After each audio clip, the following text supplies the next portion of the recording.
అండి, అందరూ ఎలా ఉన్నారు? నేనైతే చాలా బాగున్నాను. ఈరోజు వచ్చేసి పల్లి శనగల చట్నీ చేస్తున్నానండి. టేస్ట్ అయితే చాలా బాగుంటుంది. ఇలా ట్రై చేయండి.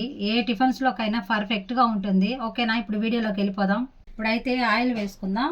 స్టవ్ పైన కడాయి పెట్టాను కదా, ఆయిల్ వేసేసేద్దాం. ముందైతే నేను ఉల్లిపాయలు వేస్తున్నానండి.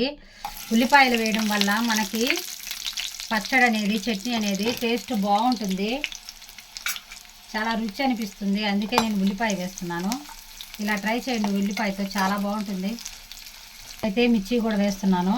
వేయించేసుకుందాం వీటిని బాగా. ఉల్లిపాయ పచ్చిమిర్చి అయితే బాగా వేగిపోయింది. ఇప్పుడు తీసేసి పక్కన పెట్టుకుందాం. వేరుశనగపప్పు కూడా వేసేసుకుందాం. పప్పు కూడా వేగిపోయింది కదా. ఇప్పుడు వేరుశనగపప్పులో కొంచెం మనం దించేసుకునేటప్పుడు తినేశనగపప్పు కూడా వేసేసుకొని అలా వేసామంటే పచ్చి వాసన పోతుంది. ఇప్పుడు అన్నీ వేసేసుకున్నాం పక్కన. టేస్ట్గా సరిపోయినంత సాల్ట్ వేసేసుకొని ఇప్పుడైతే వీటిని మిక్సీ పట్టేసుకుందాం.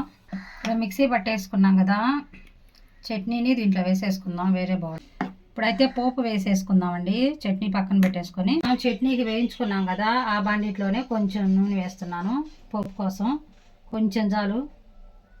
ఆవాలు, కొద్దిగా జీలకర్ర, కొంచెం పప్పు, కొంచెం కరివేపాకు, ఎండుమిర్చి. పోపు అయితే చట్నీలో వేసేసుకుందాం. చూసారా, పోపు వేసేసాం కదా. చట్నీ అయితే చాలా బాగుంటుందండి. తప్పకుండా మీరు అందరూ కూడా ఇలా ట్రై చేయండి.